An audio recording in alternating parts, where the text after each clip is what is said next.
Aos 80 anos, descobri que meu marido havia sido assassinado e que eu seria a próxima vítima. Era março de 2023 quando tudo começou, ou melhor, quando tudo acabou para Carlos. Naquela época, eu visitava meu marido todos os dias no Asilo Boa Esperança, em Belo Horizonte, onde ele estava internado havia 6 meses para a reabilitação de uma cirurgia no quadril. Chegava sempre às 2 da tarde. Caminhava com ele pelo jardim, conversávamos sobre os netos e sobre quando ele voltaria para casa. Carlos tinha 82 anos, mas estava forte, com a mente lúcida e um senso de humor que fazia até as enfermeiras rirem. Lembro da quinta-feira, dia 9 de março, quando caminhamos pelo jardim. E ele segurou minha mão com força e disse: Bia, mais 2 semanas e vou embora daqui.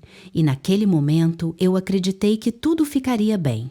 3 semanas antes da morte dele, no dia 22 de fevereiro, Carlos havia passado em todos os exames médicos anuais. O doutor Fernando Costa, médico geriatra do asilo, entrou na sala de exames com aquele sorriso profissional e disse: Senhor Carlos, o senhor está ótimo para 82 anos. Coração forte, pressão controlada, mente perfeita, pode viver mais 20 anos facilmente. Saí daquela consulta pensando que meu marido estava seguro que em breve voltaríamos para nossa casa em Pinheiros e continuaríamos nossa vida tranquila de aposentados. Mas na terça-feira, dia 14 de março, tudo mudou. Cheguei para minha visita das 2 da tarde e encontrei Carlos sentado na cadeira de rodas, olhando pela janela, mas não me reconheceu quando entrei. Me aproximei e toquei seu ombro suavemente, e ele virou-se para mim com olhos confusos e perguntou: Quem é você? E senti uma pedra fria descer pelo meu estômago, porque aquele não era meu Carlos. Chamei a enfermeira Sônia Ribeiro, que estava no corredor, e ela entrou no quarto com passos lentos, quase preguiçosos, e olhou para Carlos e depois para mim, e disse com voz monótona: É normal, dona Beatriz. Às vezes acontece com a idade avançada. Não precisa se preocupar. Mas algo nos olhos dela não estava. Certo, um brilho estranho que não consegui identificar na época, mas que hoje sei que era satisfação. Durante as visitas dos dias seguintes, comecei a observar detalhes que antes não havia notado. Carlos tomava remédios que nunca havia tomado antes. Comprimidos de cores diferentes dos habituais. Pequenos e brancos em vez dos grandes e azuis que eu conhecia. Perguntei a Sônia sobre os remédios novos e ela respondeu rápido demais, quase ensaiado. São genéricos, dona Beatriz, mais baratos, mas com o mesmo efeito. Não se preocupe, e continuou seu trabalho sem me olhar nos olhos. Não acreditei nela, mas não tinha como provar que algo estava errado, porque eu era apenas uma viúva de 79 anos preocupada com o marido e quem ia dar crédito às suspeitas de uma velha. No sábado, dia 18 de março, algo aconteceu que confirmou minhas suspeitas. Estava sentada ao lado de Carlos, que dormia profundamente, quando a enfermeira Sônia e a diretora do asilo Dotra, Mariana Ferreira, passaram pelo corredor em frente ao quarto com a porta entreaberta. Não me viram porque estava sentada em ângulo que ficava escondida pela parede, mas ouvi Sônia sussurrar: Mais uma semana, e depois Mariana responder baixo: Tem certeza que não vai deixar rastros? E Sônia dizer com voz fria: Nunca deixo. Congelei na cadeira, com o coração batendo tão forte que achei que elas ouviriam, mas elas continuaram andando pelo corredor e desapareceram. Olhei para Carlos dormindo naquela cama de hospital e pela primeira vez em 50 anos de casamento senti medo real, não por mim, mas por ele. Na madrugada de quarta-feira, 15 de março de 2023, às 2h17 da manhã, recebi a ligação que mudaria a minha vida. A voz fria de Sônia no telefone dizendo: Dona Beatriz, lamentamos informar que seu marido, Carlos Augusto Almeida faleceu a 15 minutos de falência múltipla de órgãos. Foi uma morte tranquila, ele não sofreu. Vesti-me rapidamente e dirigi até o asilo, atravessando Belo Horizonte deserta naquela hora da madrugada. E quando cheguei, encontrei Carlos deitado na cama, parecendo estar dormindo, com o rosto sereno e as mãos cruzadas sobre o peito. Como se alguém as tivesse posicionado daquela forma. Doctor! Fernando Costa estava ao lado da cama segurando uma prancheta e, quando me viu, disse com voz profissional e distante: foi falência múltipla de órgãos Dona Beatriz natural para a idade avançada dele. O atestado de óbito está aqui, pronto, pode assinar quando quiser, e me entregou os papéis. Li o atestado que dizia causa da morte falência múltipla de órgãos devido à idade avançada, com assinatura e carimbo do Dr. Fernando Costa, CRM 12.345, tudo perfeitamente legal e oficial. Mas eu sabia que Carlos não havia morrido de causas naturais. No funeral, 3 dias depois, no cemitério, Parque da Colina, não chorei publicamente. Fiquei de pé ao lado do caixão, observando as pessoas que compareceram e anotando mentalmente cada detalhe, cada comportamento, cada palavra. Vi minha nora Gabriela conversando em voz baixa com a Drora, Mariana Ferreira perto dos fundos da capela, e embora não pudesse ouvir o que diziam, notei que Gabriela sorria levemente, o que me pareceu estranho para um funeral. Vi a enfermeira Sônia, de pé no canto observando o caixão com olhos frios, sem nenhuma emoção no rosto, como se estivesse assistindo algo rotineiro e desinteressante.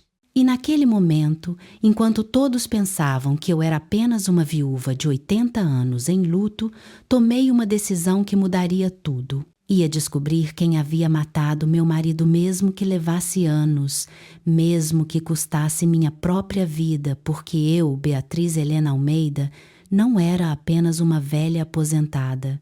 De 1970 a 2015, durante 45 anos, havia sido Procuradora Federal da República, especializada em crimes contra idosos, corrupção e organizações criminosas, e havia desmantelado quadrilhas muito piores do que aquela que havia matado Carlos. Voltei para casa naquela noite e comecei a planejar minha investigação, sabendo que teria que fingir fraqueza para descobrir a verdade, sabendo que teria que me transformar na vítima perfeita para desmascarar os assassinos, porque alguns criminosos esquecem que os idosos que eles tentam matar viveram. Vidas inteiras com carreiras, poder e conhecimento acumulado ao longo de décadas. E quando você tenta assassinar uma procuradora federal aposentada, você não está atacando uma velhinha indefesa, mas sim acordando alguém que dedicou 45 anos a fazer exatamente uma coisa: destruir organizações criminosas como a Tedepot. Sua. 3 meses depois do funeral de Carlos, executei o plano mais arriscado da minha vida: fingir um derrame para me infiltrar no mesmo asilo que havia matado meu marido.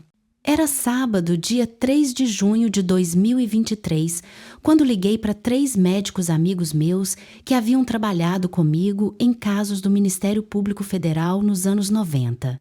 Expliquei rapidamente pelo telefone, usando o código que desenvolvêramos décadas atrás. Preciso de diagnóstico alfa para infiltração urgente. E os 3 entenderam imediatamente, sem fazer perguntas, porque depois de trabalhar décadas processando organizações criminosas, você aprende que às vezes a justiça precisa de métodos não convencionais. Na manhã de domingo, 4 de junho, às 9h42, fingi ter um derrame em casa na cozinha. Derrubei-me no chão com cuidado para não me machucar de verdade. Arrastei-me até o telefone da sala, deixando marcas no tapete para parecer real, e liguei para a ambulância dizendo com voz arrastada e confusa: ajuda. Não consigo mover. O braço esquerdo preciso de ajuda e esperei deitada no chão. Por 12 minutos até que a ambulância chegasse. Fui levada para o Hospital São Lucas, onde meus amigos médicos já estavam esperando e depois de exames falsos e ressonâncias magnéticas, que na verdade mostravam que eu estava perfeitamente saudável, eles diagnosticaram oficialmente AVC, isquêmico leve, com sequelas cognitivas iniciais, e recomendaram cuidados intensivos 24 horas por dia. Meu filho Ricardo chegou ao hospital 2 horas depois, com o rosto pálido e os olhos preocupados, e segurou minha mão e disse: "Mãe, vai ficar tudo bem, vamos cuidar de você." E eu fingi confusão, perguntando: "Ricardo, cadê seu pai? Onde está Carlos?" Sabendo que aquilo partiria o coração dele, mas precisava ser convincente. Foi Gabriela, minha nora, quem plantou a semente 3 dias depois, na quarta-feira, 7 de junho, quando visitou o hospital e conversou com Ricardo no corredor do lado de fora do meu quarto, sem saber que eu estava ouvindo cada palavra. Ela disse com voz suave e preocupada: "Amor, sua mãe não pode mais morar sozinha. Você vê como ela está confusa, precisa de cuidados profissionais 24 horas. E Ricardo respondeu: "Mas Gabi, não sei se consigo cuidar dela em casa com nosso trabalho e as meninas." E então, Gabriela fez a sugestão que eu estava esperando. E lembra do asilo Boa Esperança, onde seu pai estava. Era tão bom, tão bem cuidado, tão profissional, sua mãe ficaria segura lá. Ouvi tudo deitada na cama do hospital. E senti uma mistura de raiva e satisfação, porque Gabriela havia caído exatamente na armadilha que preparei para ela. No dia 1º de julho de 2023, às 10 horas da manhã, fui internada oficialmente no Asilo Boa Esperança, no quarto 204 do 2º andar, exatamente no mesmo corredor onde Carlos havia morrido 4 meses antes. Adrá. Mariana Ferreira me recebeu pessoalmente na recepção com aquele sorriso profissional que não chegava aos olhos e disse: "Dona Beatriz, seja muito bem-vinda aqui no Boa Esperança, cuidaremos muito bem da senhora. Pode ter certeza que receberá toda a atenção e cuidado que merece." E enquanto ela falava, eu observava cada detalhe da recepção. As câmeras de segurança nos cantos do teto, o sistema de interfone na parede, os 2 seguranças discretos perto da porta de saída. E pensei que aquele lugar parecia mais uma prisão bem decorada do que um lar para idosos. Nos primeiros 3 dias, fingi ser a paciente modelo cooperativa educada, um pouco confusa às vezes, mas sem causar problemas. Durante o dia, fingia cochilos, mas, na verdade, observava os padrões de movimento dos funcionários, quem entrava, em quais quartos e em que horários. Quem conversava com quem nos corredores que pacientes recebiam atenção especial e quais eram negligenciados. À noite, quando todos pensavam que eu estava dormindo profundamente, instalei o equipamento que havia comprado online 3 semanas antes, usando um nome falso e endereço de entrega em caixa postal. Eram microcâmeras do tamanho de uma moeda de 10 centavos, que fixei com fita dupla face, atrás do quadro da Virgem Maria, na parede atrás do abajur na mesa de cabeceira, e dentro do crucifixo de madeira que ficava pendurado ao lado da cama. Instalei também 3 gravadores de áudio minúsculos escondidos no vaso de flores artificiais no parapeito da janela dentro do rádio-relógio que nunca funcionava direito e, no fundo, falso que havia feito na gaveta da mesinha de cabeceira. Tinha um celular secreto de 2ª linha, comprado também com nome falso, que mantinha escondido no forro do colchão entre a espuma e o tecido onde ninguém pensaria em procurar. E todas as noites, às 3 da madrugada, quando tinha certeza de que não havia ninguém no corredor, eu o retirava rapidamente. Transferia as gravações e fotos para a nuvem e o escondia novamente. Durante a segunda semana de julho, comecei a notar padrões perturbadores que confirmavam minhas suspeitas. A enfermeira Sônia dava remédios a certos pacientes em horários que não constavam nas fichas médicas, entrando nos quartos às 2 da madrugada, quando achava que todos dormiam, e saindo 10 minutos depois com a seringa vazia. A draw. Mariana visitava pessoalmente alguns quartos específicos, sempre tarde da noite, sempre com uma pasta de documentos e sempre saindo com um sorriso satisfeito no rosto. O doutor Fernando Costa assinava papéis sem ler, apenas dando uma olhada rápida e carimbando com seu CRM como se fosse algo rotineiro e desinteressante.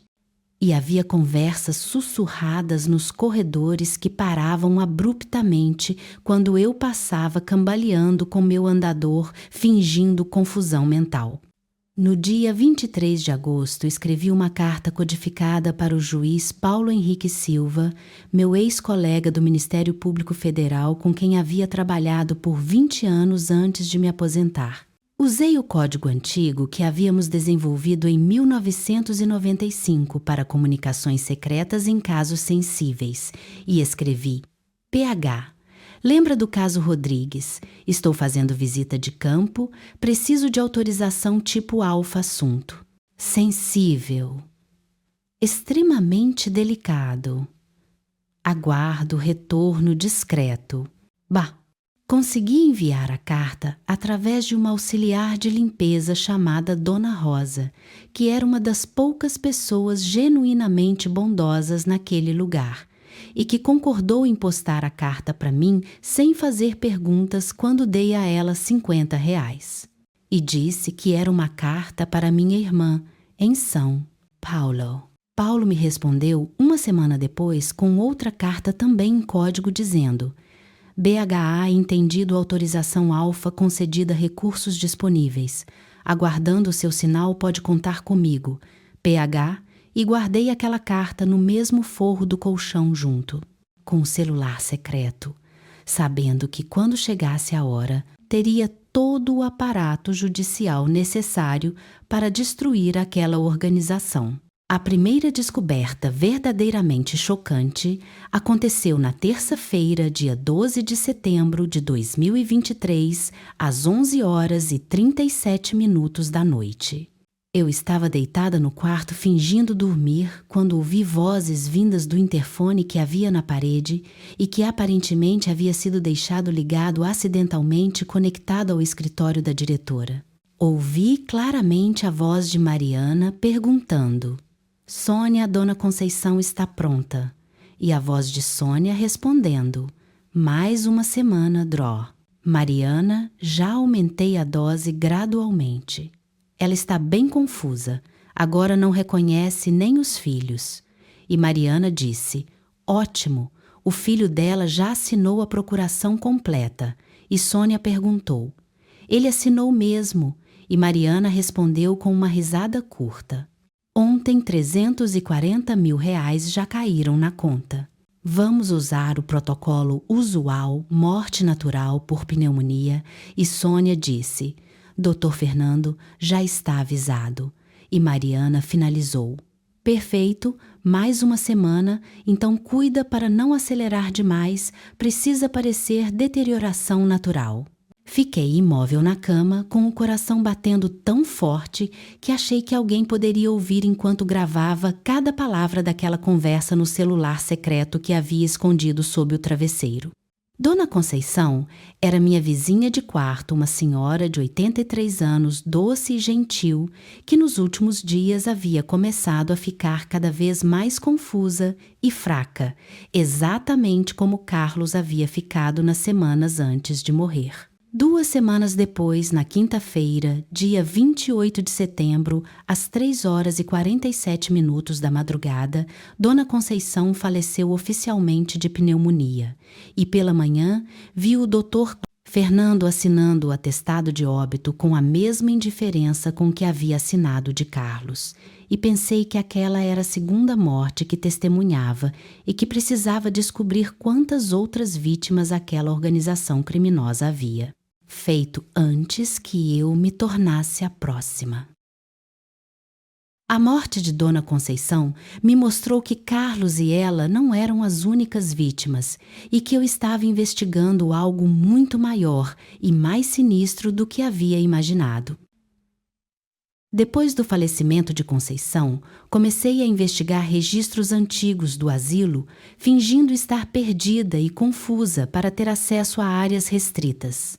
Entrava na sala de arquivos às 2h, quando sabia que a secretária ia almoçar, e deixava a porta destrancada e folheava rapidamente os prontuários médicos enquanto tirava fotos com o celular secreto.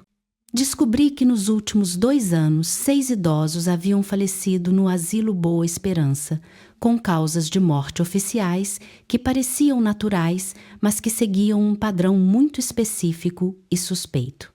O primeiro foi seu Manuel Oliveira, de 78 anos, falecido em abril de 2021 de insuficiência cardíaca, com patrimônio de R$400 mil que desapareceram da conta dele 3 semanas antes da morte. Transferidos para uma conta offshore, cujo titular estava ilegível nos documentos.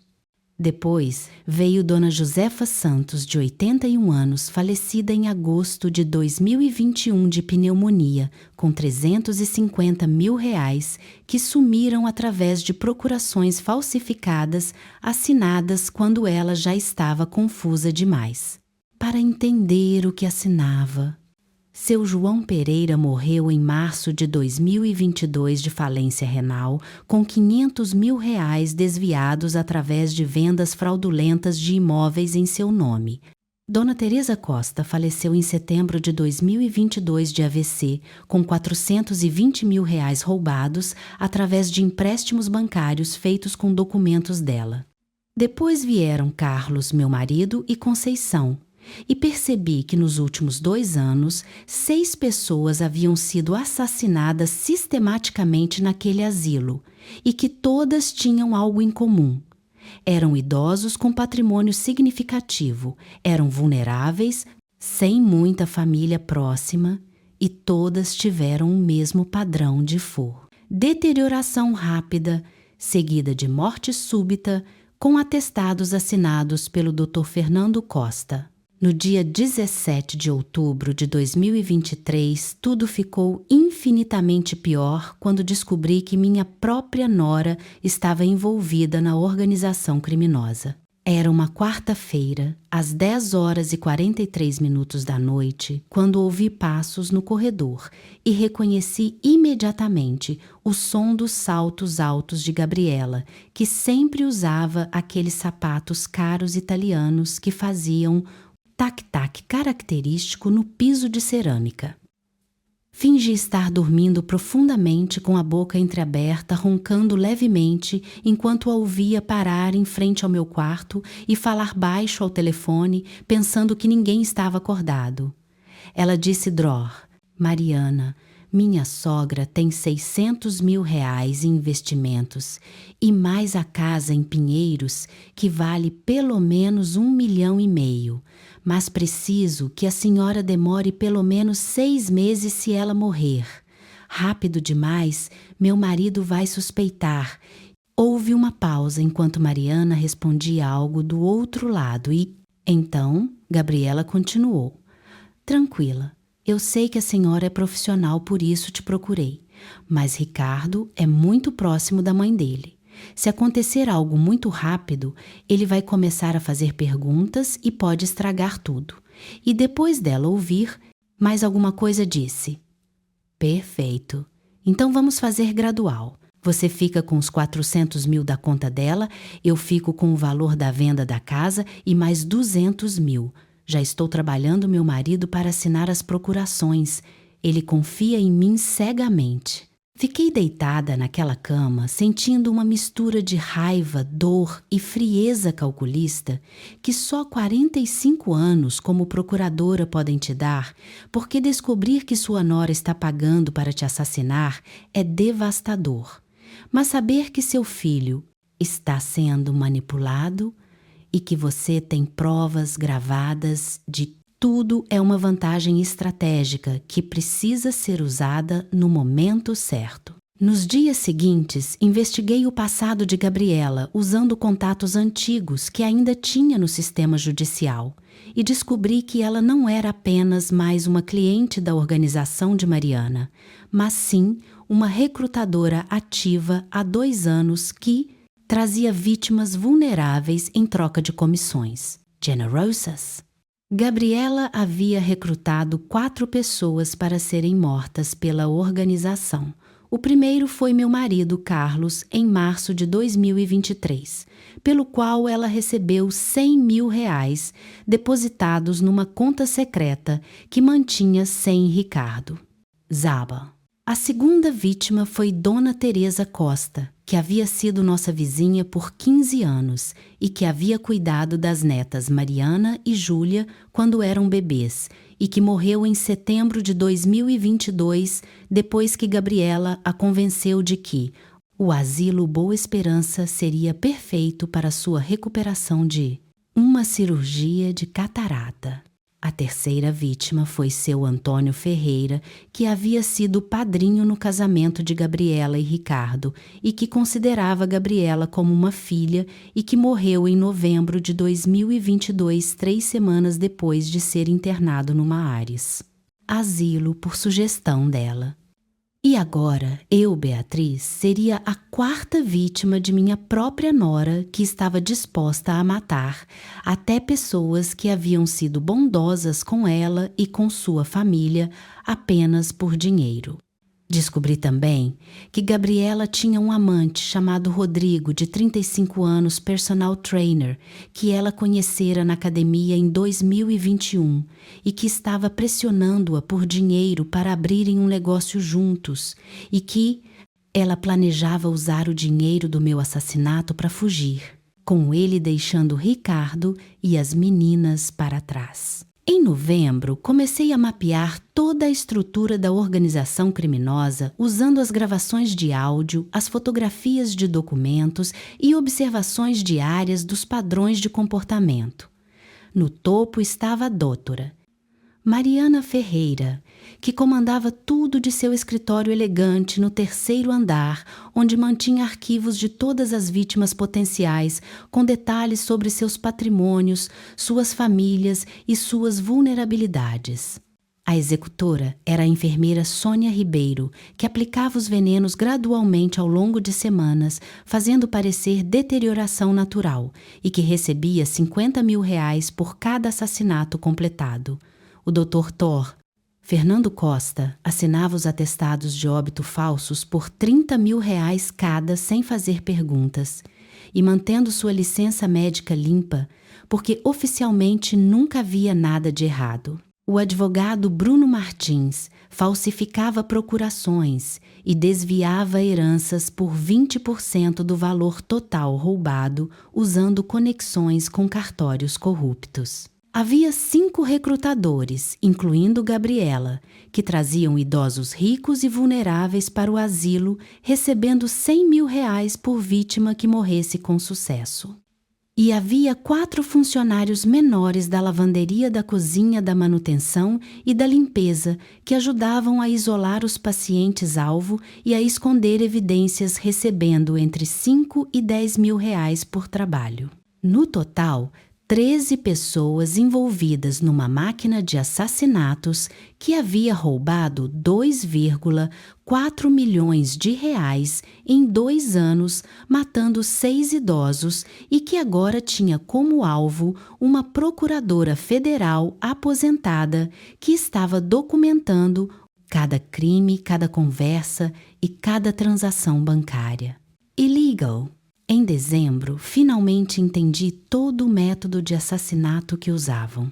Sônia aumentava gradualmente as doses de sedativos, especialmente benzodiazepínicos, misturados com diuréticos potentes, que causavam desidratação severa, e também adicionava doses extras de medicamentos cardíacos que, em excesso, causavam arritmias fáteis. O processo levava de 2 a 4 semanas, dependendo da saúde da vítima e da urgência da família em receber o dinheiro.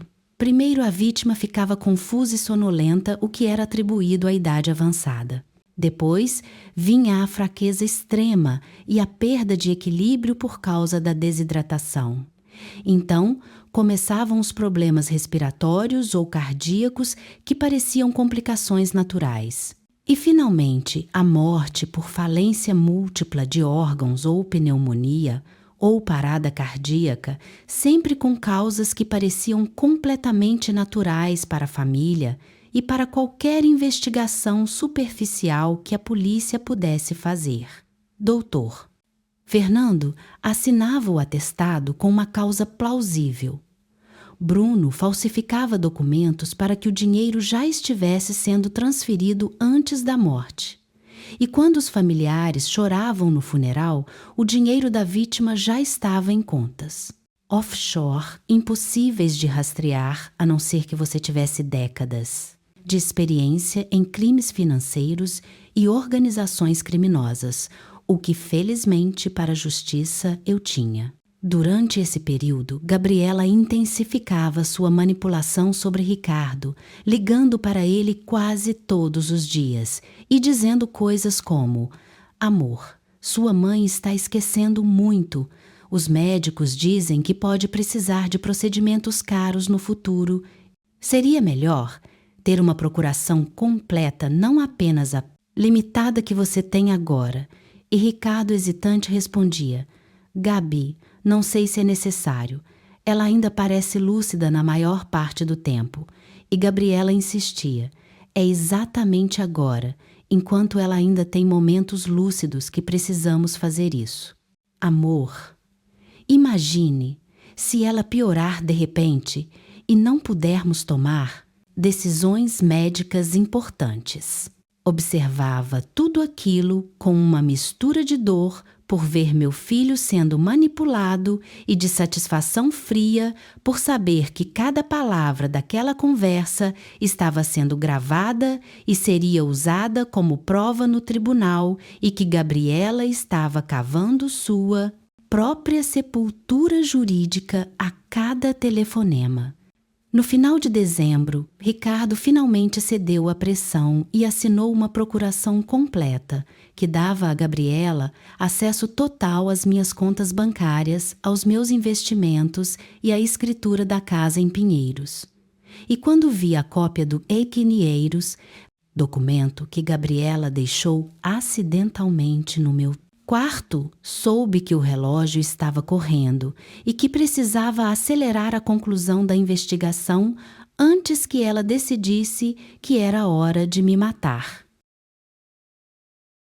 No final de dezembro, quase fui exposta e percebi que estava caminhando numa corda bamba muito fina entre descobrir a verdade e me tornar a próxima vítima. Era terça-feira, dia 26 de dezembro de 2023, às 2h15 da madrugada, quando quase cometi um erro fatal. Estava usando o celular secreto para transferir gravações para a nuvem, quando ouvi passos se aproximando pelo corredor e rapidamente escondi o aparelho sob o lençol e me deitei, fingindo estar profundamente adormecida, com a respiração lenta, irregular, e até adicionei alguns roncos leves para parecer mais convincente. Sônia abriu a porta do quarto sem bater e entrou silenciosamente e ficou parada ao lado da cama, me observando por 3 minutos que pareceram 3 horas, enquanto meu coração batia descontroladamente, mas mantive a respiração calma e os olhos fechados sem me mover 1 milímetro. Ela finalmente saiu, fechando a porta devagar, e esperei mais 15 minutos antes de ousar me mover novamente. E quando finalmente respirei fundo, percebi que tinha suor frio escorrendo pelas costas e que precisava ser muito mais cuidadosa, porque um único erro significaria minha morte. No dia 3 de janeiro de 2024, consegui enviar uma mensagem codificada para o delegado Miguel Santos, que eu havia treinado 25 anos atrás, quando ele era estagiário no Ministério Público Federal, e que agora comandava uma divisão da Polícia Federal especializada em organizações criminosas.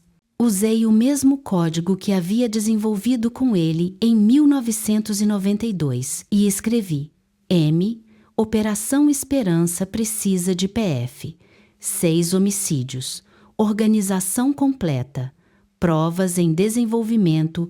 Autorização judicial. Via PH aguardar sinal. Verde, quando estiver tudo pronto. BHA. A mensagem foi enviada através de Dona Rosa, que continuava sendo minha única aliada genuína naquele lugar e que nunca fazia perguntas, apenas ajudava com aquela bondade rara que ainda existe em algumas pessoas. Miguel me respondeu, uma semana depois, com outra mensagem codificada dizendo: BHA entendido. Equipe em stand-by, recursos mobilizados, pode contar com 30 agentes quando der o sinal.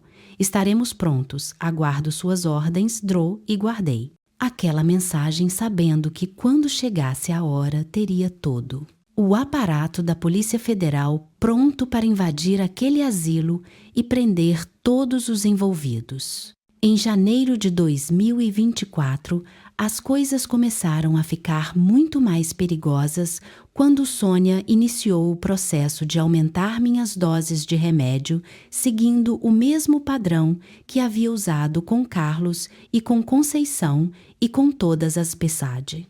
Outras vítimas.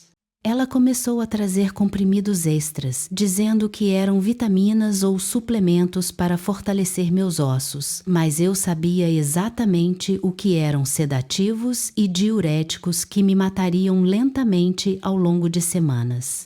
Cuspia os comprimidos assim que ela saía, escondendo-os num lenço que depois jogava no vaso sanitário. Mas precisava fingir os sintomas que aquelas drogas causariam. Então, comecei a agir mais confusa durante o dia, esquecendo, propositalmente, os nomes das pessoas, caminhando mais devagar com passos inseguros e às vezes fingindo não reconhecer Ricardo quando ele visitava. Gabriela observava tudo com aqueles olhos satisfeitos e comentava baixo com as enfermeiras. Nossa, ela está piorando rápido, coitada da sogra. E eu sabia que ela estava contando os dias até minha morte e até o momento em que receberia-os para a cara. 400 mil reais.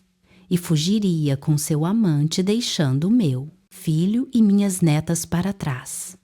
Em fevereiro, continuei minha investigação e descobri através de documentos antigos que consegui fotografar que a organização operava há mais tempo do que eu havia calculado. Seu Manuel, que morreu em abril de 2021, havia sido a primeira vítima oficial, mas havia indícios de que Mariana havia testado métodos em 2020 com pacientes que não tinham família e cujas mortes ninguém questionou. Desde então, 6 assassinatos confirmados com um padrão claro e 2,4 milhões de reais roubados através de procurações falsas, desvios bancários e vendas fraudulentas de propriedades. Descobri também que havia conexões com outros 3 asilos em São Paulo, em Campinas e no Rio de Janeiro, onde Mariana tinha sócios que operavam esquemas similares e que a organização era, na verdade, uma rede muito maior do que aquele único. Asilo em Belo Horizonte. Passei todas essas informações para Miguel através de mensagens codificadas, sabendo que quando a operação acontecesse, a Polícia Federal teria material suficiente para desmantelar não apenas o Asilo Boa Esperança, mas toda a rede criminosa. espalhada pelo sudeste do Brasil. No dia 15 de março de 2024, exatamente um ano depois da morte de Carlos, fiquei sozinha no quarto olhando para a fotografia dele, que mantinha na mesa de cabeceira, e pela primeira vez em um ano permiti-me sentir a dor verdadeira de sua ausência. Sussurrei baixo para a foto: "Amor, descobri quem te matou. Descobri tudo. Sei exatamente como fizeram com você. Sei quantas outras pessoas mataram, sei quanto dinheiro roubaram, e em breve vou fazer justiça por você, por Conceição, por João, por Teresa, por Manuel, por Josefa, por todos." E uma lágrima desceu pelo meu rosto, que rapidamente enxuguei, porque não podia demonstrar emoção real. Não podia quebrar o personagem da velha com demência, porque um único momento de fraqueza poderia arruinar um ano inteiro de investigação. Coloquei a foto de volta na mesa e voltei a ser a Beatriz, que todos pensavam conhecer, a velhinha confusa e fragilizada, que na verdade era uma procuradora federal aposentada, documentando cada crime e preparando o caso mais importante dos Procura: seus 80 anos de vida. Em abril, Gabriela intensificou dramaticamente sua pressão sobre Ricardo para que ele assinasse mais procurações e documentos que lhe dariam controle total sobre meus bens. Ouvi várias conversas telefônicas entre eles, onde Gabriela dizia com voz doce e manipuladora: "Amor, sua mãe está muito mal. Os médicos dizem que pode precisar de procedimentos caros de emergência e precisamos da documentação completa para com meta. Tomar decisões rápidas, você não quer que ela sofra esperando. Autorizações burocráticas não é." E Ricardo respondendo: "Hesitante, Gabi, eu não sei. Ela ainda parece bem quando converso com ela."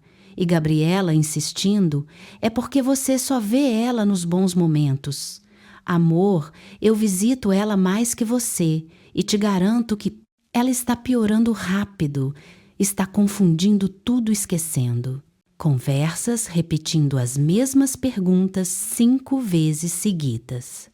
No final de abril, Ricardo finalmente cedeu completamente e assinou todos os documentos que Gabriela colocou na frente dele, incluindo uma autorização para venda da casa em Pinheiros e transferência de investimentos. E quando vi cópia daqueles papéis, soube que Gabriela agora tinha acesso legal a tudo.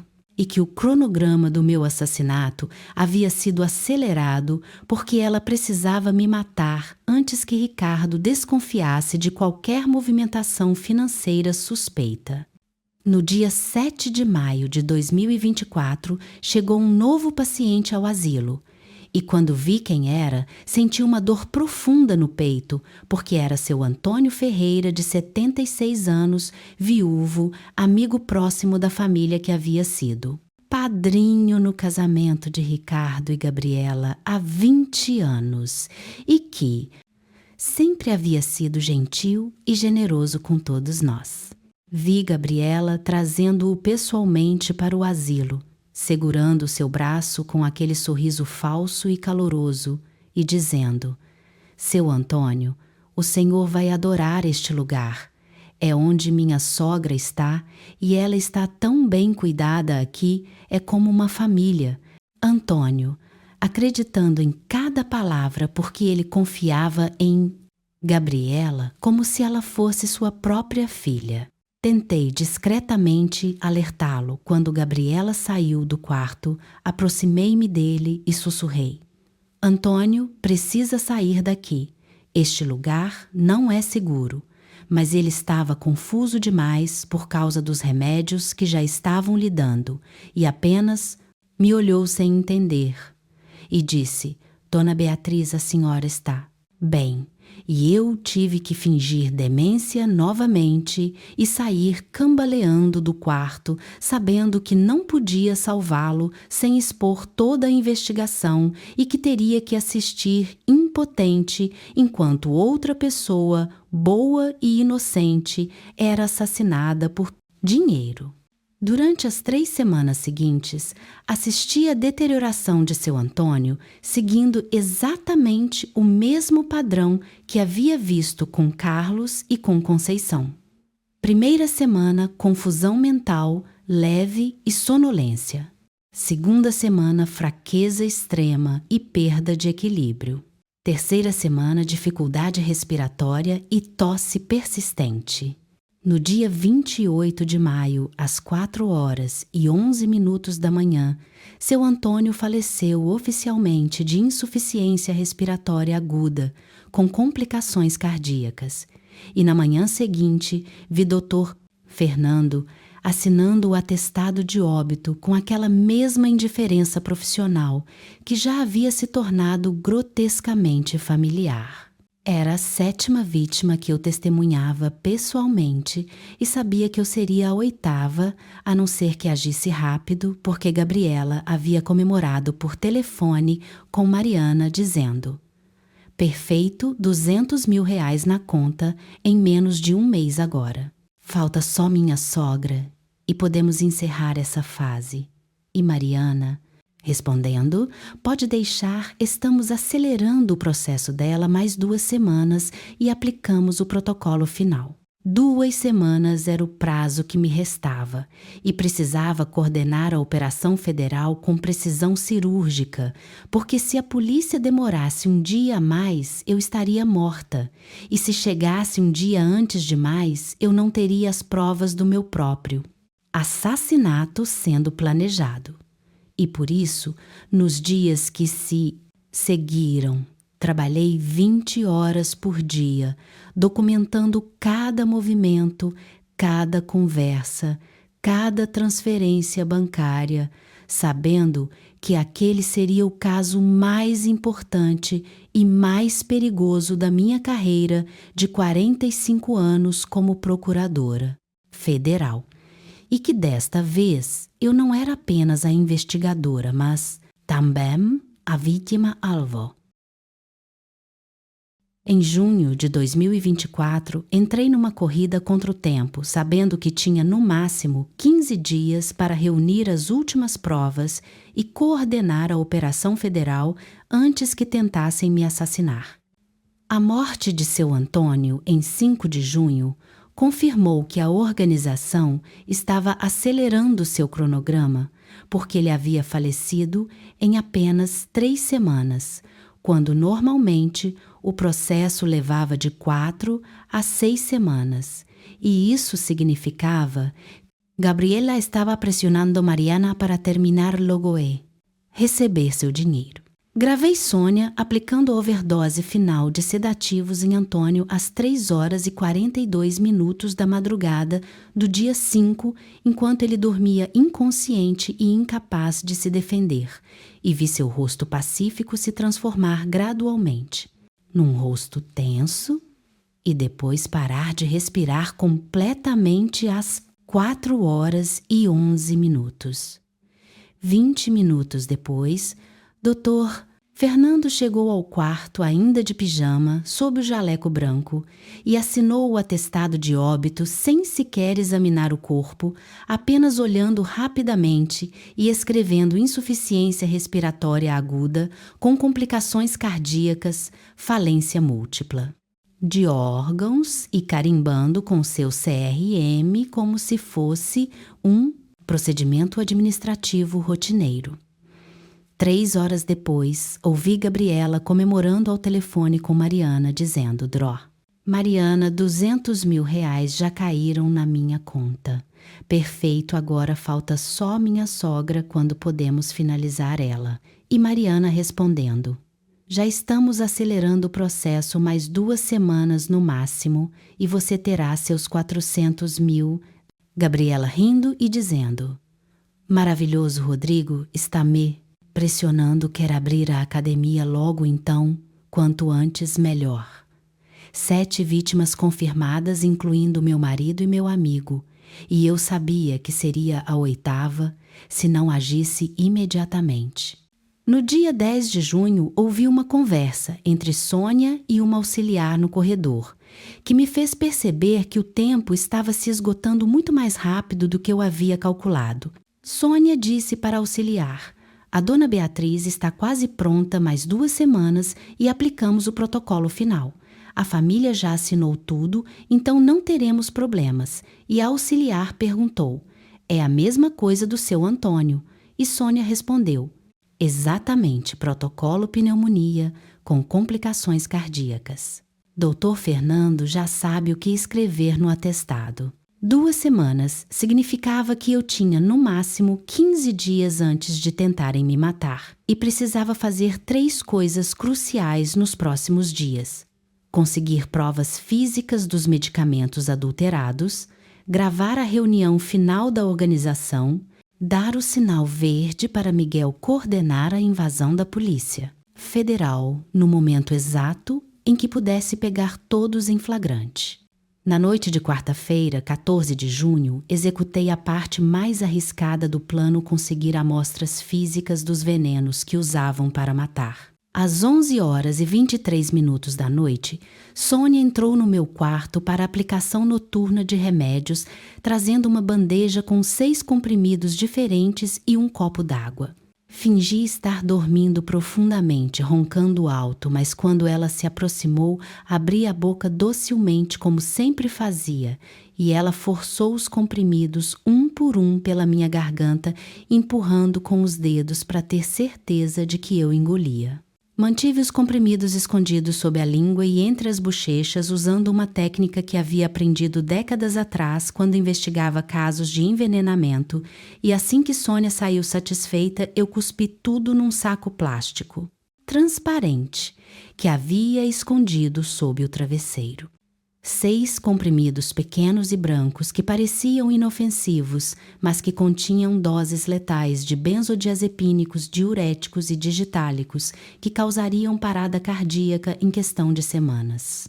Fotografei as amostras com o celular secreto, mostrando a data e a hora no visor, e guardei os comprimidos num envelope lacrado com minha assinatura, que serviria como prova física definitiva de tentativa de homicídio, porque agora tinha não.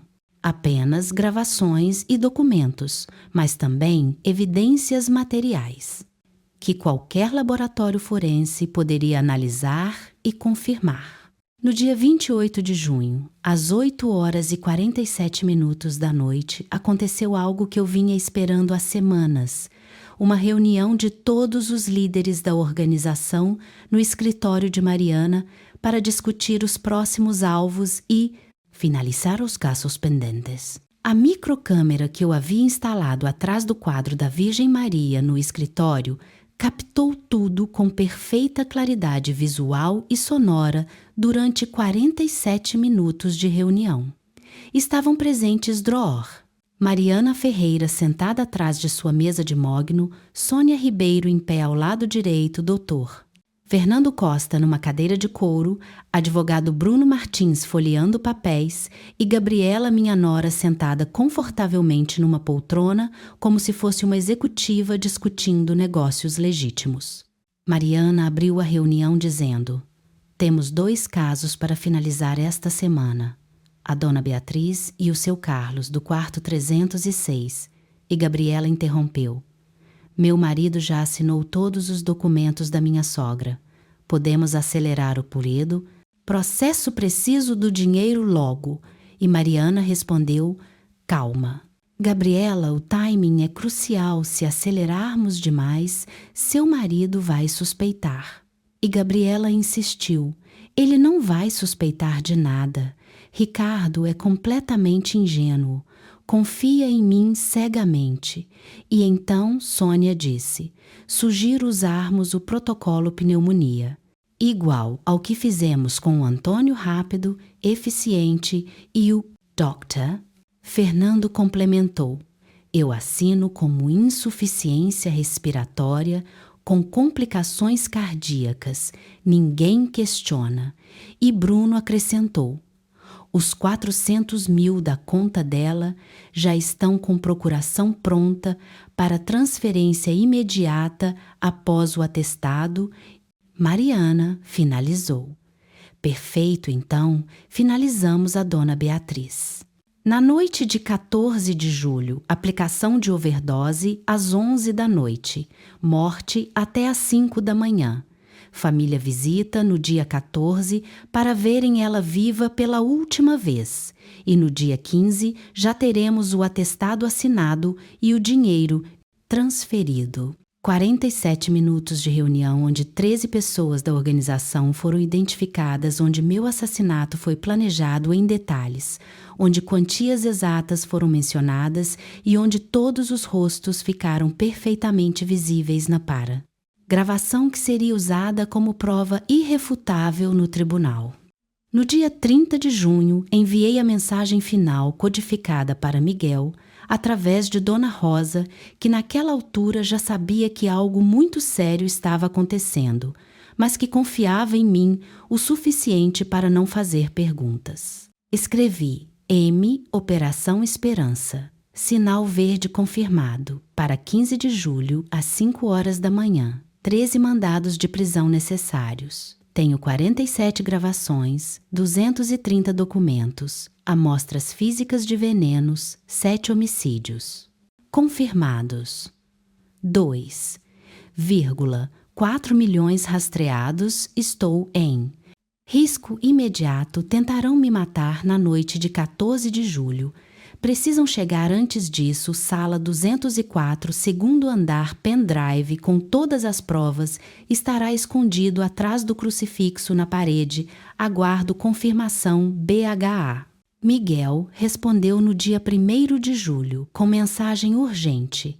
BHA confirmado, operação agendada para 15 de julho, às 5 horas. 00 da manhã. 30 agentes mobilizados. Juiz Paulo já emitiu os mandados. Você será resgatada com vida. Garanto isso. Aguente firme. Dá mais 2 semanas e essa organização cairá. A partir de 5 de julho, tudo se acelerou dramaticamente e comecei a sentir os efeitos reais do envenenamento, porque Sônia havia aumentado as doses tão drasticamente que, mesmo cuspindo a maior parte dos comprimidos, alguma quantidade estava sendo absorvida pela mucosa da boca e causando sintomas genuínos. Comecei a ter tosse persistente, fraqueza extrema nas pernas, tonturas ocasionais e momentos de confusão real que não eram mais fingimento, mas efeitos colaterais das drogas. Ricardo visitou no dia 6 de julho e, quando me viu tão fragilizada, começou a chorar segurando minha mão e dizendo: "Mãe, você está tão frágil, o que está acontecendo com você?" E eu tive que apertar sua mão de volta e sussurrar: "Filho, não se preocupe, vai ficar tudo bem, logo logo", porque não podia contar. A verdade ainda não podia revelar que sua esposa havia planejado minha morte, que ela havia matado o próprio sogro, que ela estava prestes a destruir a família inteira por 400 mil reais.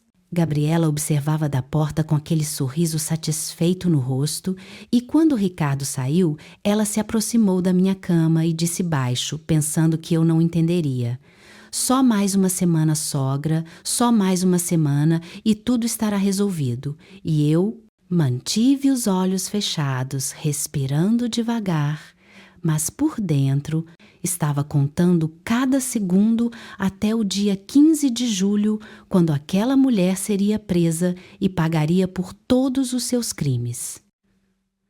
No dia 10 de julho, Sônia preparou-se para aplicar a overdose preliminar, que deixaria meu corpo fraco o suficiente para a overdose final de 14 de julho.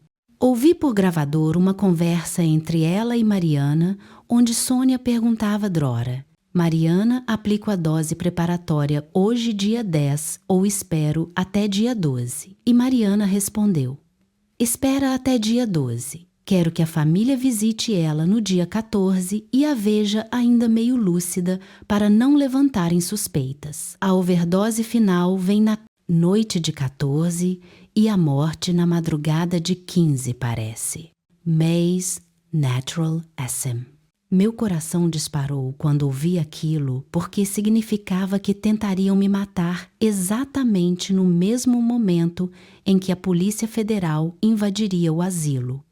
Mas Miguel havia garantido que chegariam às 5 horas da manhã e a overdose seria aplicada às 11 da noite de 14.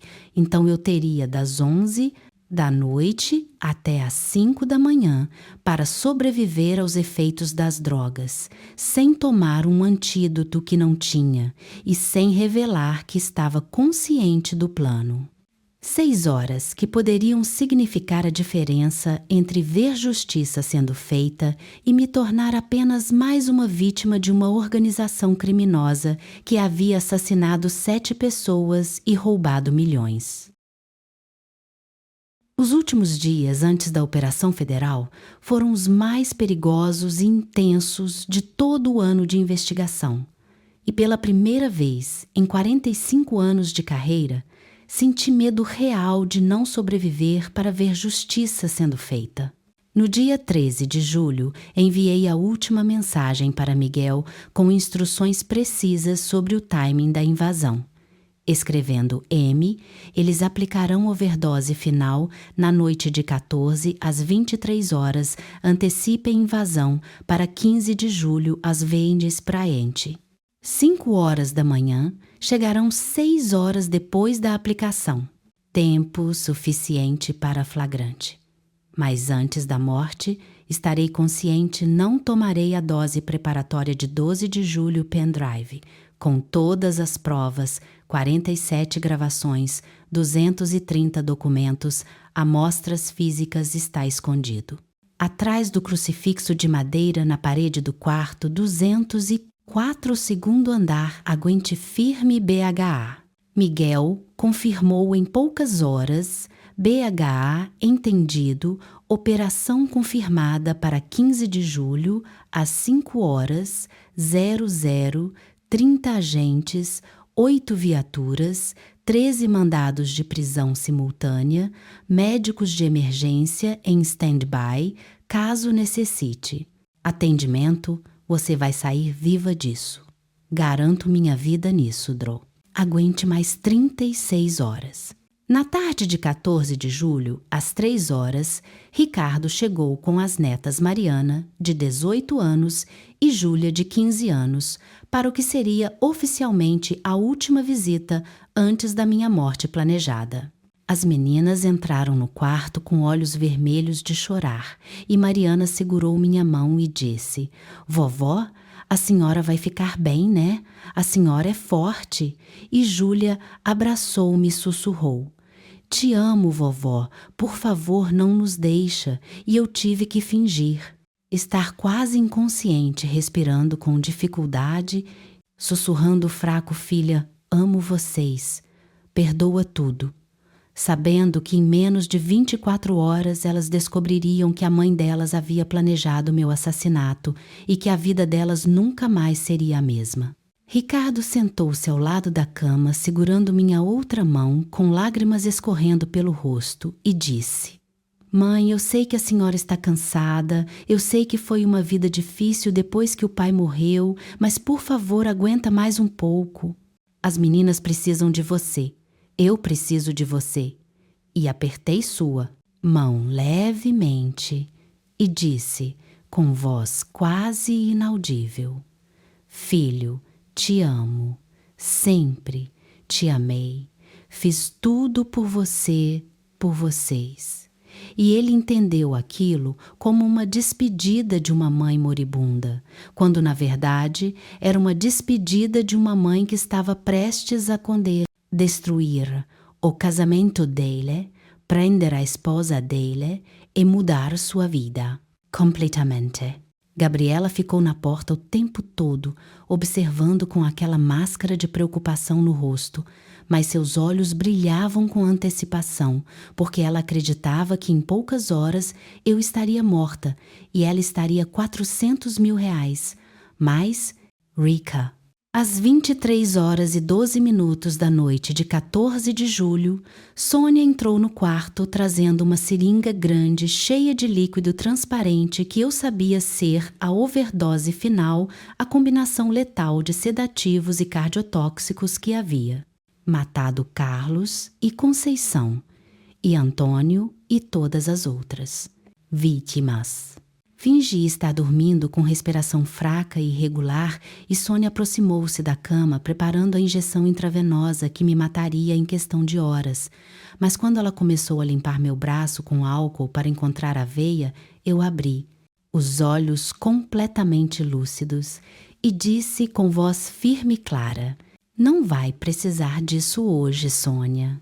Ela congelou com a seringa na mão e olhou para mim com olhos arregalados e perguntou gaguejando: "O que como assim, dona Beatriz?" A senhora e eu sentei-me na cama calmamente arrumando o travesseiro atrás de mim e disse que não vai precisar dessa injeção hoje porque daqui a 6 horas a Polícia Federal invadirá este asilo com mandados de prisão para você, para a doutora Mariana, para o doutor Fernando, para o Bruno, para a Gabriela e para todas as outras 12 pessoas envolvidas nesta organização criminosa. E tenho gravações de 47 conversas suas executando assassinatos, documentos de 7 homicídios e amostras físicas. Dos venenos que você usa, então sugiro que use as próximas. 6 horas para refletir sobre os próximos 28 anos que passará na prisão. Sônia largou a seringa no chão que rolou sob a cama e ficou me encarando com a boca aberta e depois gritou: "Dró, Mariana tem algo errado aqui, precisa vir agora", e saiu correndo do quarto tropeçando nos próprios pés. Levantei-me da cama pela primeira vez em meses sem fingir fraqueza e caminhei até a janela onde podia ver as ruas vazias de Belo Horizonte às 11 da noite, sabendo que em poucas horas aquelas mesmas ruas estariam cheias de viaturas da cama. Polícia Federal. 5 minutos depois, Doutora Mariana invadiu meu quarto sem bater com Sônia atrás dela e olhou para mim de pé ao lado da janela perfeitamente lúcida e forte e perguntou: "O que diabos está acontecendo aqui? O que você disse para Sônia? Quem é você realmente?" E eu me virei para ela e disse com a voz fria de procuradora que havia usado por 45 anos: "Meu nome é Beatriz Helena Almeida. Fui procuradora federal da República por 45 anos, especializada em crimes contra idosos e organizações criminosas, e durante os últimos 12 meses fingi demência. Enquanto documentava todos os crimes desta organização, 7 assassinatos, incluindo meu marido Carlos, 2,4 milhões de reais desviados, 13 pessoas envolvidas, e às 5 horas da manhã de amanhã, a Polícia Federal invadirá este asilo com 30 agentes e mandados de prisão para todos. Vocês." Mariana ficou pálida e segurou-se na parede e perguntou com voz trêmula: "Você está blefando? Não tem provas de nada?" E eu sorri friamente e disse: "Tenho 47 gravações de áudio e vídeo, incluindo a reunião de 28 de Cária, junho, onde vocês planejaram meu assassinato para esta noite. Tenho 230 documentos fotografados, incluindo prontuários, falsos procurações fraudulentas e transferências bancárias ilegais.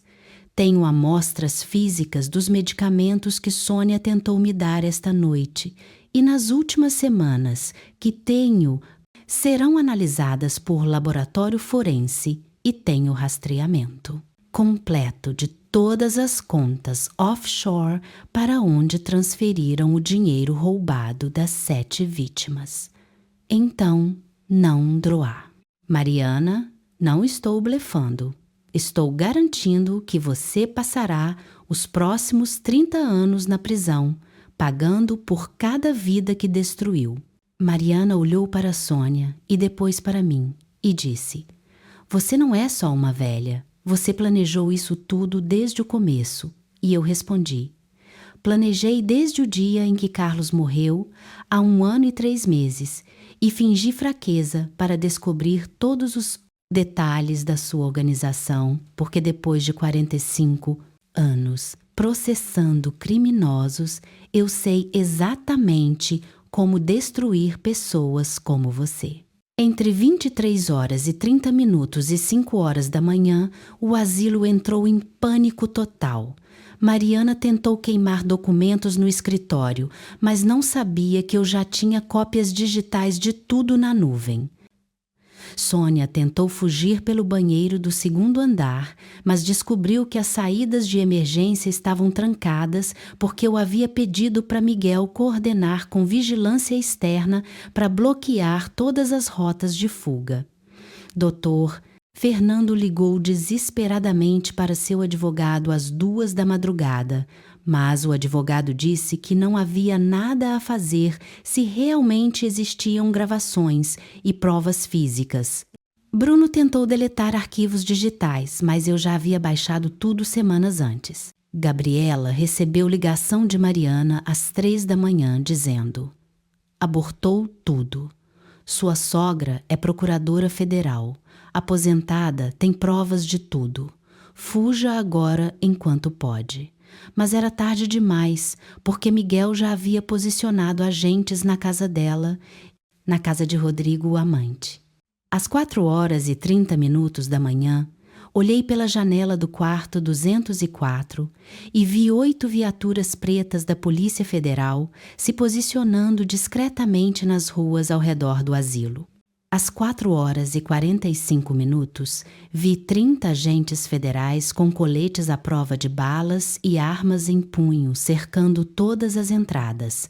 Às 4 horas e 50 minutos, peguei o pendrive que havia escondido atrás do crucifixo durante 12 meses, contendo todas as gravações, todos os documentos, todas as provas que precisaria para condenar 13 pessoas e coloquei-o no bolso do hobby. Sentei-me na cadeira ao lado da cama, vesti o casaco de procuradora que havia guardado há 1 ano esperando por este momento. E esperei calmamente pela invasão, pensando: Carlos, amor, chegou a hora de fazer justiça por você.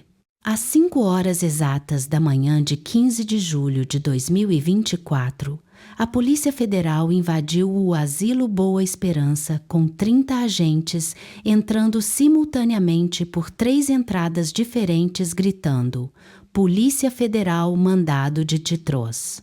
Prisão, mãos na cabeça.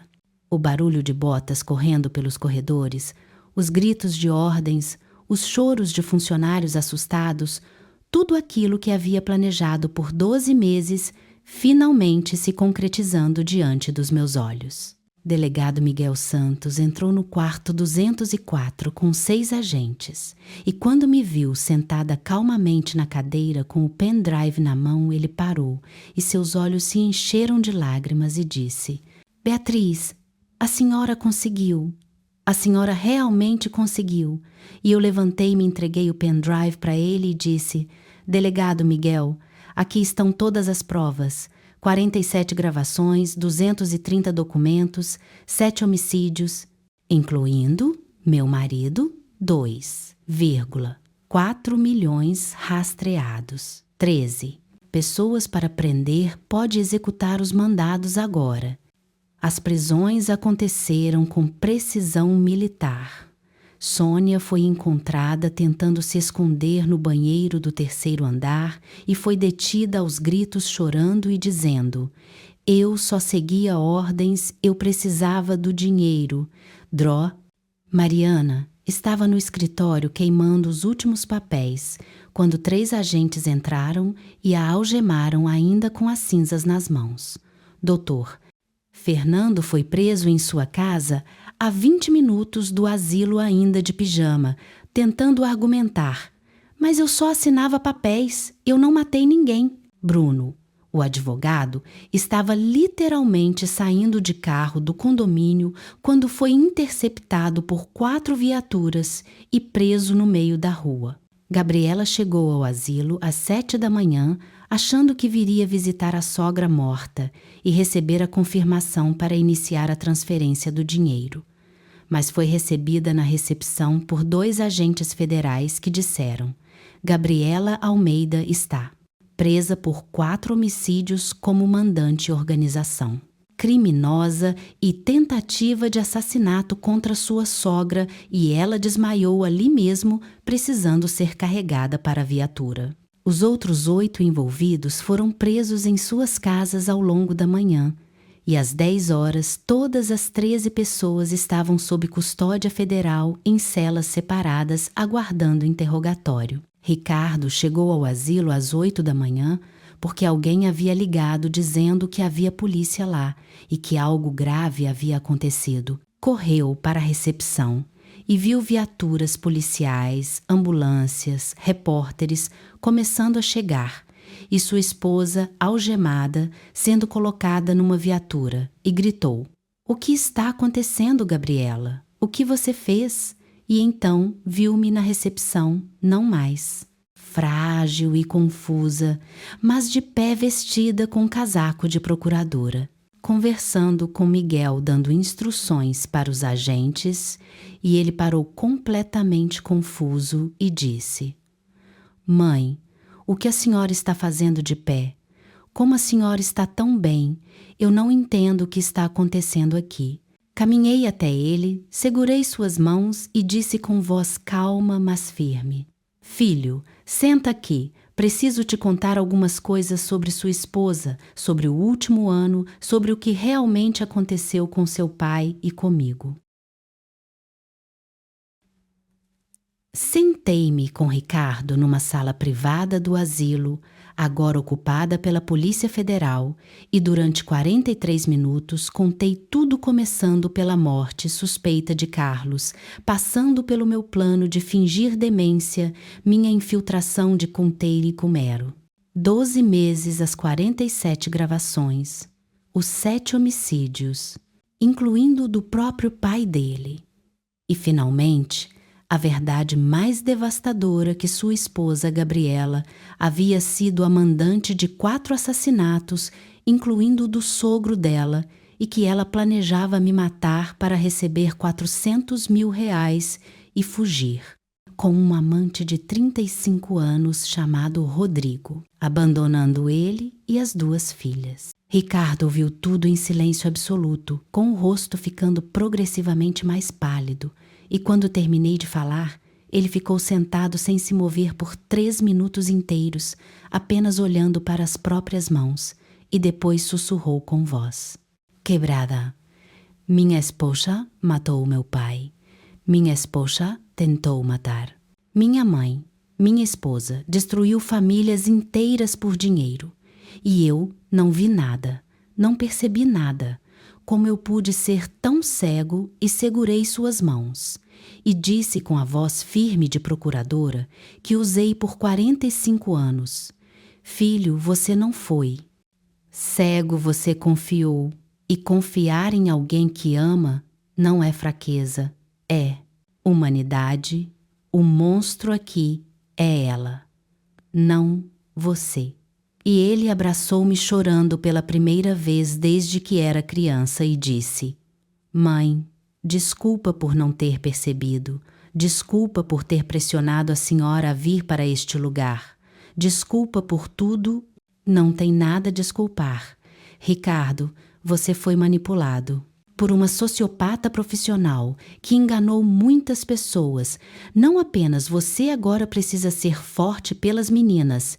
Elas vão precisar de você nos próximos meses." Às 10 horas da manhã, levei Ricardo para ver Gabriela através do vidro da sala de interrogatório, onde ela estava algemada, sentada entre dois agentes federais, com o rosto desmanchado de maquiagem e os olhos vermelhos de chorar. E quando ela viu Ricardo através do vidro, ela gritou: "Amor, me tira daqui! Isso é um engano. Eu não fiz nada. Sua mãe está mentindo. Ela sempre me odiou." E Ricardo apenas olhou para ela com uma expressão que nunca tinha visto no rosto do meu filho. Uma mistura de nojo, desprezo e tristeza profunda, e disse para mim, sem tirar os olhos dela: "Essa mulher que está ali não é a pessoa com quem me casei há 20 anos, ou talvez sempre tenha sido, e eu simplesmente não quis ver." E virou-se e saiu da sala sem olhar para trás. Entre 15 de julho e 20 de agosto de 2024, dediquei-me a contactar pessoalmente as famílias das outras 6 vítimas para pedir desculpas por não ter conseguido salvar seus entes queridos e para explicar exatamente o que havia acontecido. Visitei a filha de seu Manuel em São Paulo e sentei-me com ela na sala da casa dela e mostrei as provas de como sua mãe havia sido assassinada. E ela chorou segurando minha mão e disse: "Dona Beatriz, a senhora não precisa pedir desculpas. A senhora arriscou a própria vida para fazer justiça pelo meu pai e por todos os outros. Meu pai está descansando em paz agora, graças à senhora." Encontrei-me com os 3 filhos de Dona Josefa num café em Belo Horizonte, e quando mostrei as gravações e os documentos, o filho mais velho socou a mesa com tanta força que o café derramou e disse: "Aqueles malditos mataram nossa mãe e nós acreditamos que tinha sido natural. Acreditamos nos médicos, assinamos papéis sem questionar. E agora ela se foi, e eu disse com voz: calma, não se culpem. Os criminosos eram profissionais nisso, enganaram dezenas de pessoas, não apenas vocês, mas agora pagarão pelos próximos 20 a 30 anos, na prisão. E isso tem que ser suficiente, porque nossa mãe e seu pai e todos os outros não voltarão, mas pelo menos teremos justiça." Visitei as famílias de seu João, de Dona Teresa, de Dona Conceição e de seu Antônio, e em cada visita vi a mesma dor, a mesma raiva e o mesmo alívio de finalmente saber a verdade, mesmo que a verdade fosse devastadora. E ao final de agosto havia transformado 7 famílias destruídas pela mentira em 7 famílias unidas pela verdade e pela busca de justiça. Julgamento começou em segunda-feira, dia 21 de outubro de 2024, no Tribunal Federal de Belo Horizonte, com 13 réus sentados em fila atrás de vidro à prova de balas, e eu sentada na primeira fileira da provadeira galeria, vestindo o mesmo terno preto que havia usado em milhares de julgamentos durante minha carreira. Durante 17 dias úteis de julgamento, apresentei pessoalmente 47 gravações de áudio e vídeo, 230 documentos fotografados e analisados laudos periciais de 3 laboratórios forenses confirmando venenos nas amostras que coletei depoimentos de 12 testemunhas, incluindo funcionários do asilo que não sabiam da extensão dos crimes e o rastreamento completo de 2,4 milhões de reais desviados através de 12 contas offshore em 3 países. Gabriela tentou alegar que havia sido coagida por Mariana, mas as gravações mostravam claramente ela negociando valores, rindo ao planejar mortes e comemorando pagamentos. E quando o promotor reproduziu a gravação dela, dizendo quanto antes, melhor, referindo-se à minha morte planejada, vi Ricardo sair da sala de audiência com as mãos no rosto, Mariana tentou argumentar que os idosos já estavam morrendo naturalmente e que apenas acelerou processos inevitáveis. Mas quando mostrei as fotos de Carlos vibrante e saudável 2 semanas antes de começarem a envenená-lo e depois as petamada, fotos dele moribundo, 3 semanas depois, o júri ficou visivelmente perturbado. Sônia chorou durante todo o julgamento, dizendo que precisava do dinheiro para pagar dívidas, mas o juiz respondeu friamente: precisar de dinheiro não justifica matar 7 pessoas indefesas.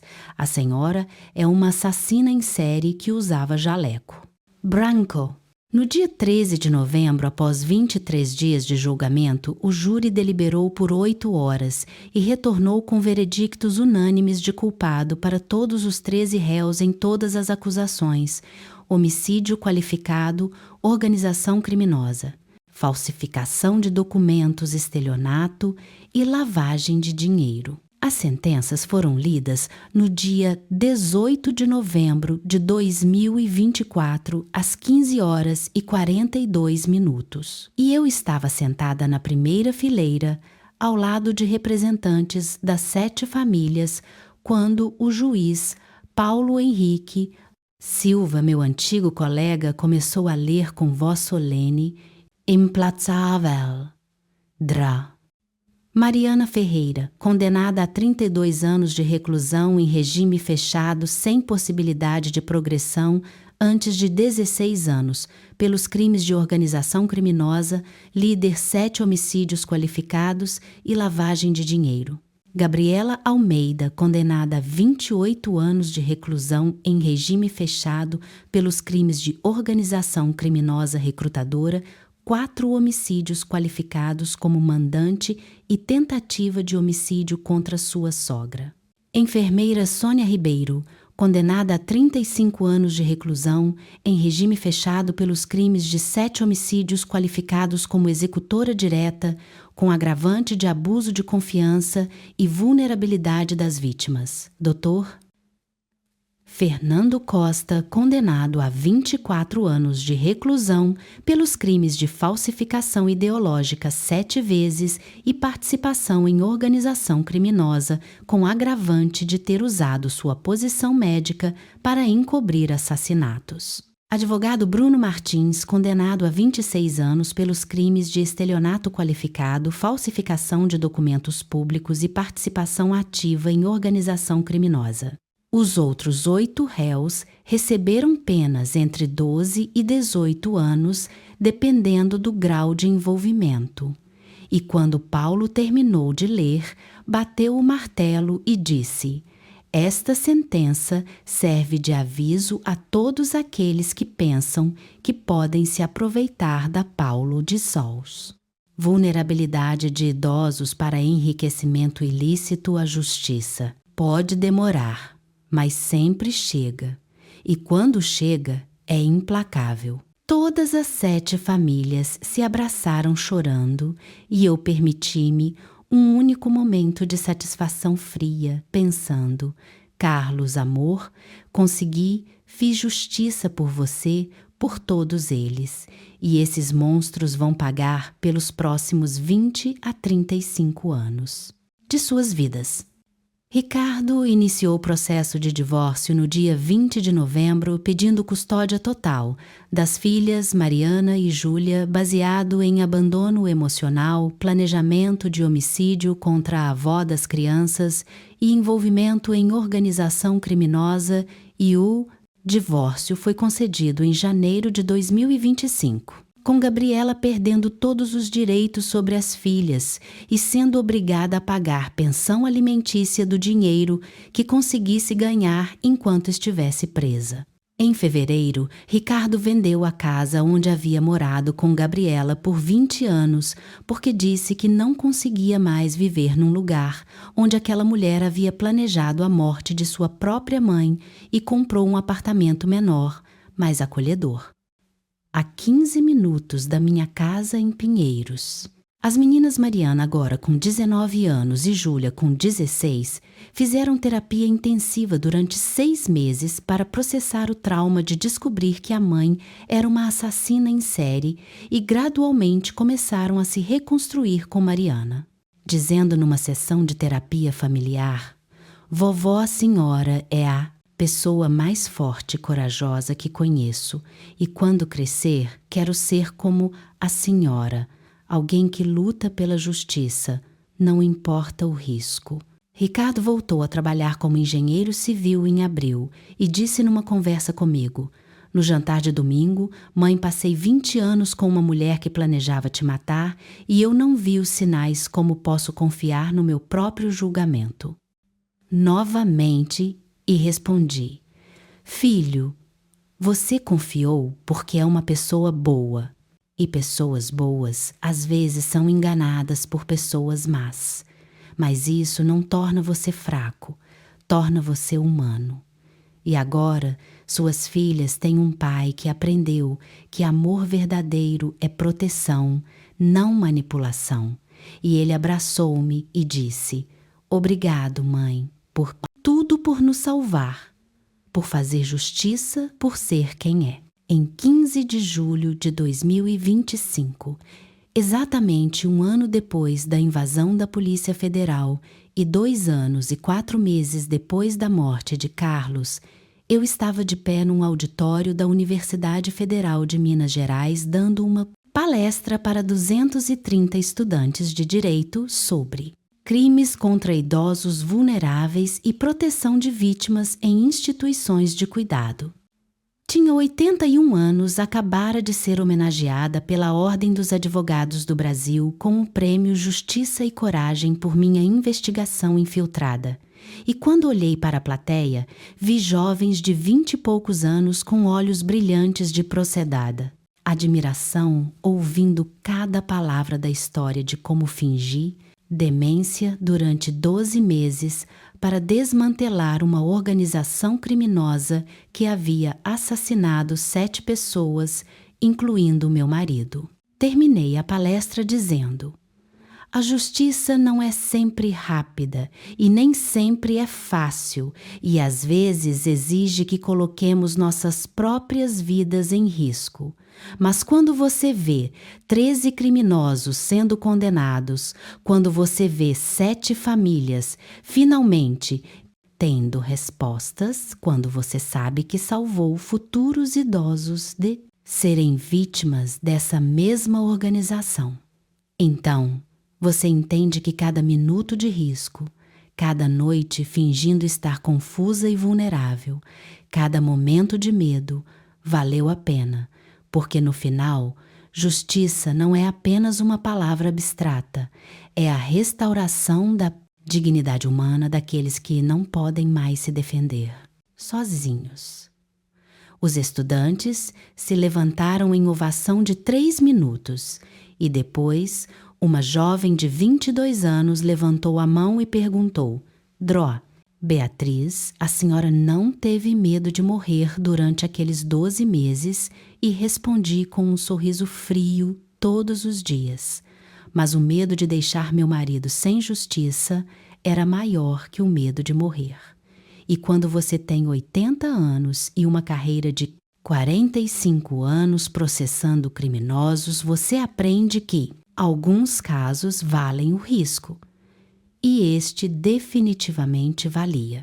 Saí daquele auditório pensando que Carlos estaria orgulhoso que as 7 vítimas finalmente descansavam em paz, que 13 criminosos pagariam décadas na prisão e que minha vida aos 81 anos ainda tinha propósito, ainda tinha significado e que a melhor vingança contra aqueles que tentaram me matar não foi apenas vê-los presos, mas sim continuar vivendo com força, dignidade e propósito, provando que uma velha de 80 anos, subestimada e menosprezada, pode ser mais perigosa que qualquer arma quando armada com inteligência, experiência e uma determinação implacável de fazer justiça.